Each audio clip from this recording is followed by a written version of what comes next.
Good evening. I'm Ralphie Martinez in this in Darkness, .5 episode. Um, yeah, we are in the middle of heavy research into what the next episodes are going to be. So we also have to take this week to work on that. It's not going to be the next episode. It's going to be the episode after it. But it's a lot of research. We're trying to do a bit more ambitious things here.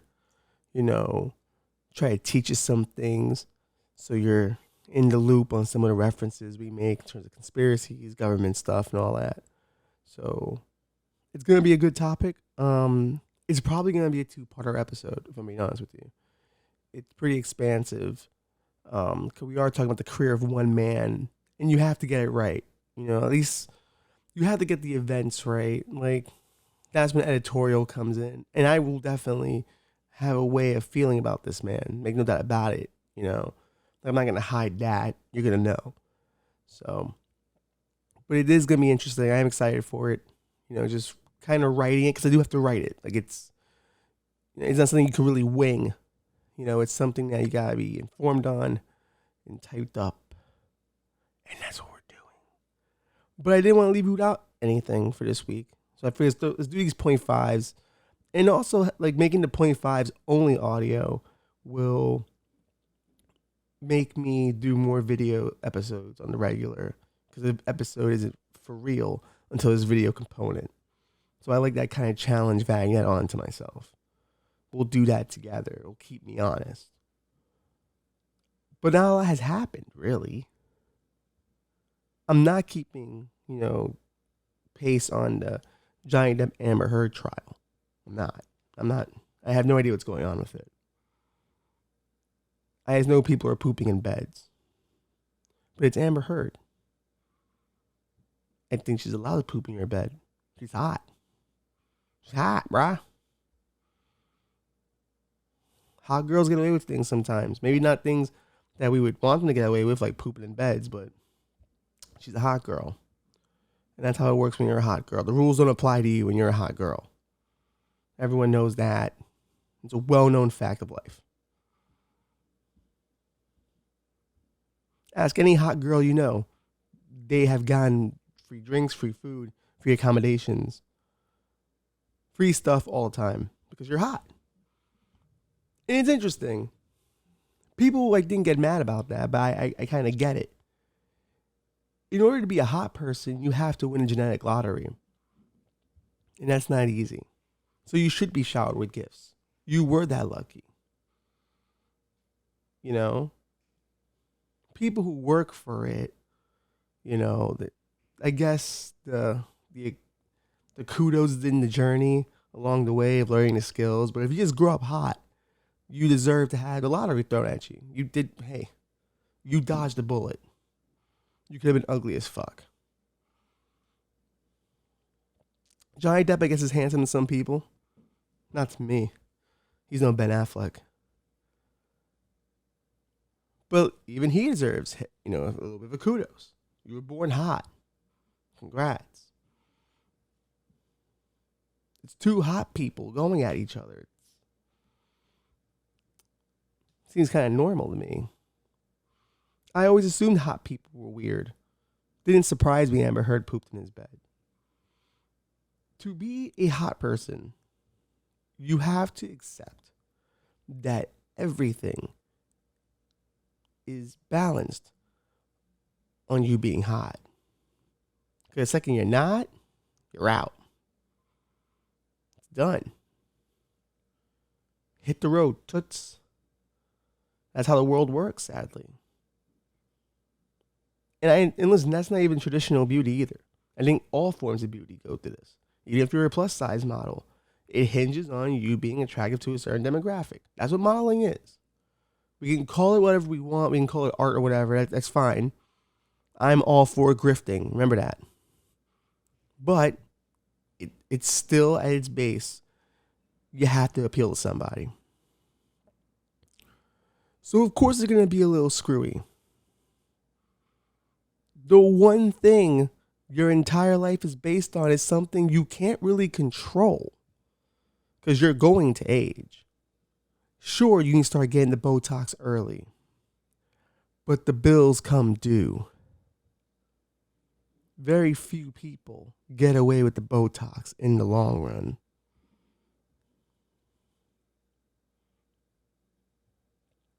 That's just how it is.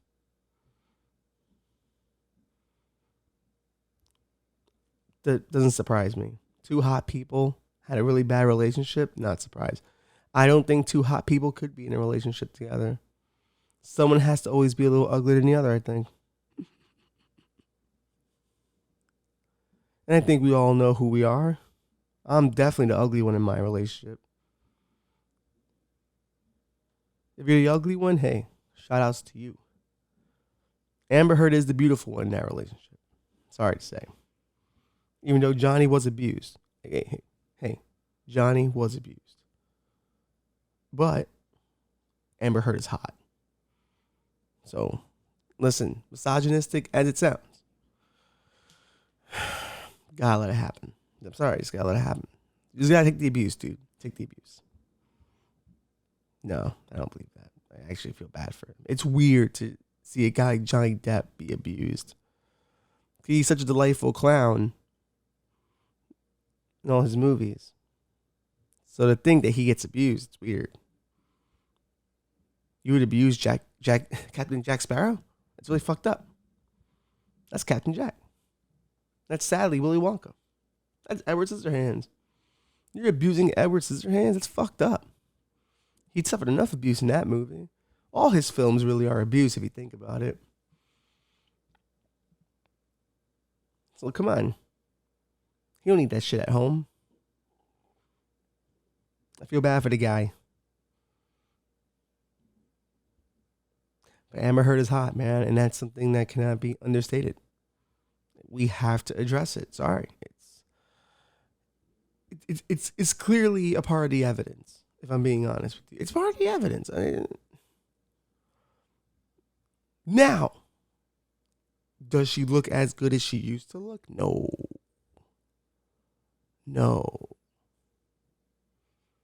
This isn't Machete Amber Heard here, which was prime Amber Heard.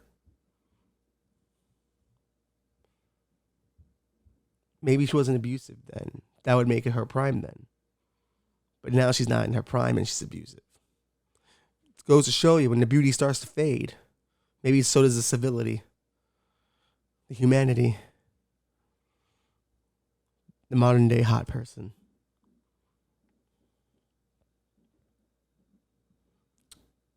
But yeah, that's what I got. That's my take. If you were wondering, that's my take. I don't have much else than that. It's a very shallow take, but sometimes we're shallow people, ain't we?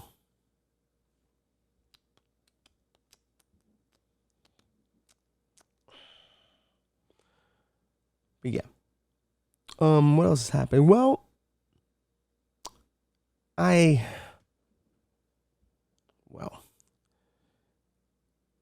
I'm not gonna play it. I'm gonna tell you right now before we get. I'm not gonna play it.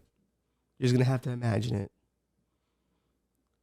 But I did, for the first time in about 10 years, go to an open mic last night and performed. It was weird, but comfortable. I made the rookie mistakes again, which is nice. I guess you lose some of that shit over time. But I went. It's a friend of mine. I hosted it, Abby.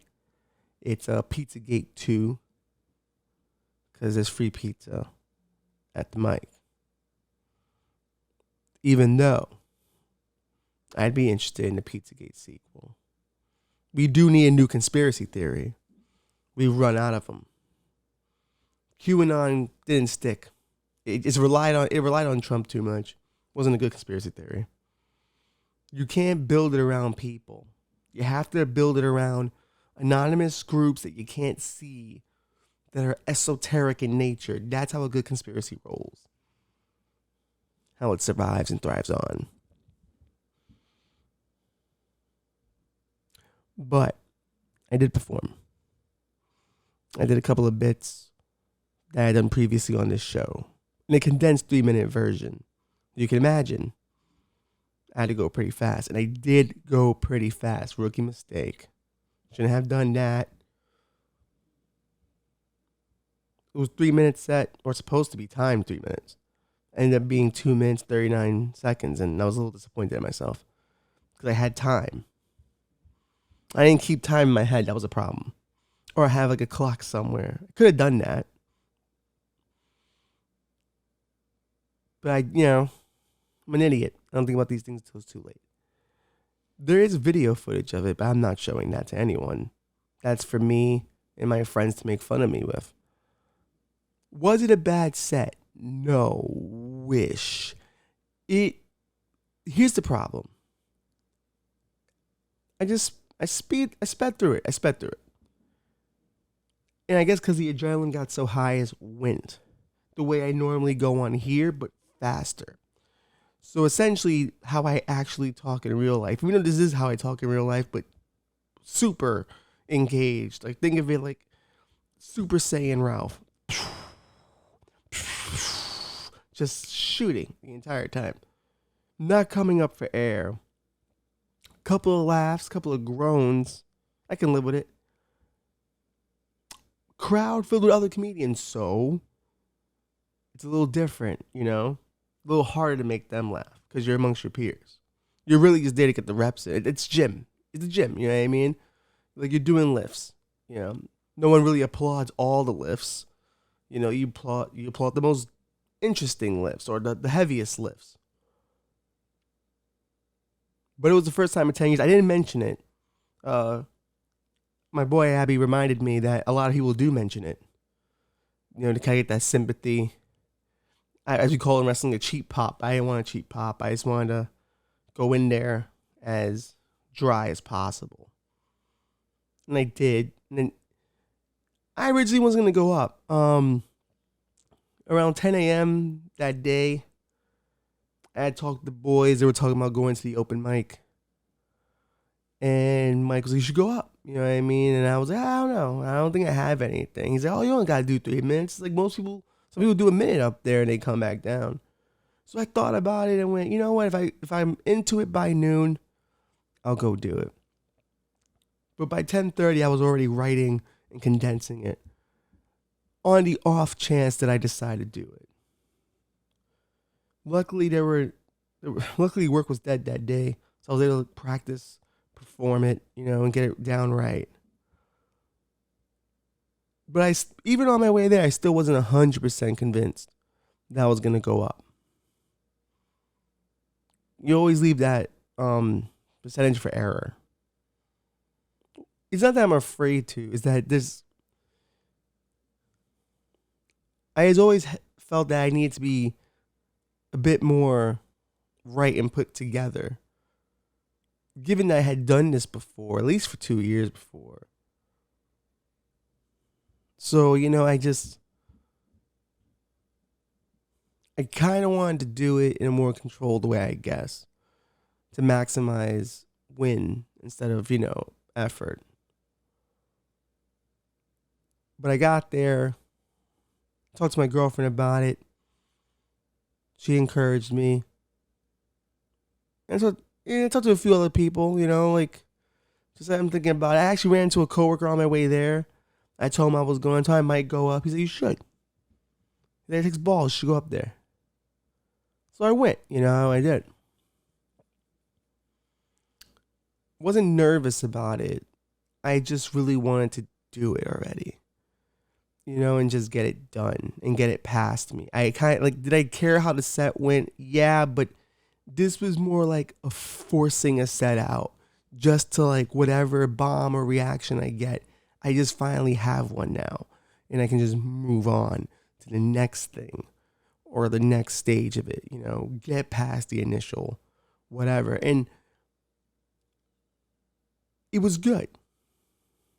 The reaction in general was fine. No one hated me. People were indifferent. I can live with that. But I think for the most part, my energy kind of woke up the room a little bit. I did see some people kind of sit back and, it's that energy. The confidence was there. I think mainly because at this point in my life, what's it not to be confident about if I have the history in it? You know, I've done something. You know, I did open mics for 2 years. I know what it is. It's just shaking off, rust. But I did it, and I went up there. I don't remember a lot of it. I haven't even watched the video back, to be honest with you. I'm taking some time away from it before I do it. But I already remember, like, how it went. Like, during it, I probably recorded no memory. I probably blacked out, and now it's coming back to me. But, yeah, I went too fast. A boy went too fast. But it was nice. Someone said that they felt like I was doing it for years recently, and that felt good. That I at least looked competent still. The naturalness was still there. I'm not saying I'm a natural, like, great. I'm not saying that. I'm saying if there's one thing I'm a natural at is the performance part of it. I will, give myself to it. It's just getting me there is the problem. That's the one talent I think I have, that I pontificate well when I'm actually speaking words correctly or saying words correctly. Do you see what I'm talking about now? These words I use that are the simplest words. I'm never going to get past it. That's me for life. I'm always going to have weird word choices. I'm stuck. I'm fucked. Can't get around that. But it was cool. My boy Mike came out. He brought his brother and a friend of theirs, and it was nice, to have some friends there. And it was just good to feel supported. It was good to feel that there was. You gotta understand, me and Mike don't really know each other like that. You know what I mean? Like, me and Mike, like, we became friends, like, over time, while working together.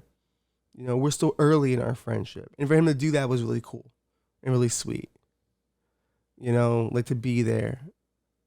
And, to even put the little bug in my ear, man. Like, yeah, let's go. And we had a great time. Even afterwards, we had a great time. Talking shit, eating free Alligator Lounge pizza. It was fun. And I think the whole experience was fun. It was the best way for it to happen. Like, I have no negative reactions to it.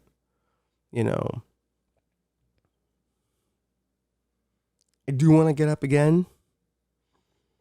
I think I have some things I can pull around and start putting together. But it's just a matter of just writing that down. But yeah, it was cool. And I missed it. Like, I didn't realize how much I missed it till it was done. And just talking to other comedians, oh, you're good, just that kind of encouragement. Like, I missed that. There's the vaudevilleness of it. The problem is, there was a wrestling tag team called the Vaudevillains. So now when I think of vaudeville, I think of them immediately. So then the words get mixed around. There's a sense of vaudeville in the fucking thing. And it's nice. Is that, like, when I used to watch it in movies, I'm like, that's show business, baby. But is it? I don't know. But it's a cool open mic. It's Thursdays, 7:30. Sign up at 7. Alligator Lounge in Williamsburg, Brooklyn. But yeah, it was a thing. It was a thing that happened. And I felt really good about it. My mom thought it was great. I showed a video later. My brother, super hype. The Wonderkin was hype.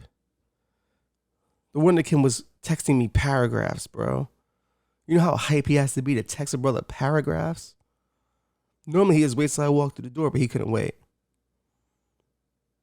All the boys thought it was pretty solid. Some saw potential, some said bad crowd. But some, well, the good point, you gotta slow down. Gotta slow down. And they were right. It was a rookie mistake. I had the time. I wasn't confident in my ability to make the time, and I overcompensated in that moment. It's amazing what your mind and body will do when you're backed into a corner. How it decides to solve problems. So it was cool. I guess I still can say it's cool, and the feeling afterwards now just is I gotta do it again. And I gotta do it more. Luckily, a lot more open mics are earlier, so I can get them done early in the evening and still make it at a reasonable time to hit bed for work. I know that's kind of a coward's way of doing the business, some would say, but I think the business has changed to a point where there's so many places to do comedy that people have multiple. I think we're in the middle of another boom, but I don't know how long it's gonna last. Dan Soder's gotten into my head about that when he said it on Joe Rogan, but I don't know. I think it's gonna be here for a bit. I think live events are coming back a bit. I don't think it's just because of COVID. I just think in general, people want to get back out there again. Production, no. The audio might be a little. It's not gonna be perfect. Our cloud lifter is the damage, I think, or one of the cords of damage. I gotta replace it. So I think for a bit we'll be having just the mic to the mixer. It's not as clear. It's clear enough, but I would like it to be clearer and have less noise in it. Like I'm sure you can hear stuff in the background now, like my fridge and stuff. Because recording this at home. Yeah, it's a little different. Okay, so we were able to find why it was acting up before. I think the audio. Yeah, the noise gate. So yeah, this is why we need the cloud lifter back. Because without the cloud lifter, it's not good. It's not good, Bobby. Yeah, get on it. Anyway, open mics, bro. They're fun. I guess we were able to fix it for the ending of this week's episode. Yeah, I'll be going back to do it again. It's not fear. It's not fear, dude. And I think that's one thing that I can say. Like it's not fear. It's really just wanting to do it right and not waste my time. But I don't think I will be wasting my time. It felt really good. So we'll see. We'll see. We will see how this goes. But Anchor let us know that we're close to getting a little bit of monetization around here. We just gotta get a few more listeners, and then we can talk about Anchor on air, and they'll pay us to do it. So, in pennies, but we'll take whatever shekels we can get. We are not a prideful bunch here at WRKM. They're happy I'm bringing in any money, though they refuse to pay me still.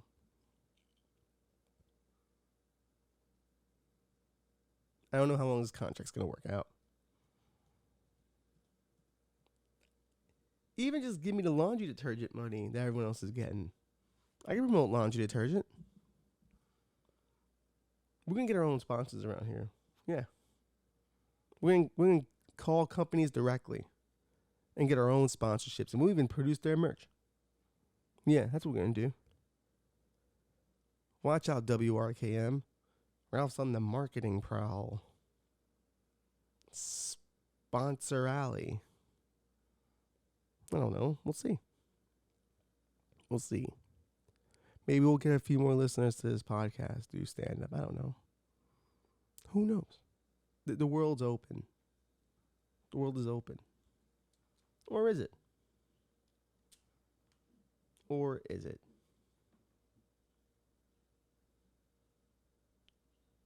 Who knows how this is going to end? I don't know. Not me, not you, nobody. So in the end, here's a 0.5 episode.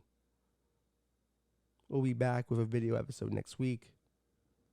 And then the episode after that is the one we're working heavily on right now. It's going to be a solid one, I think.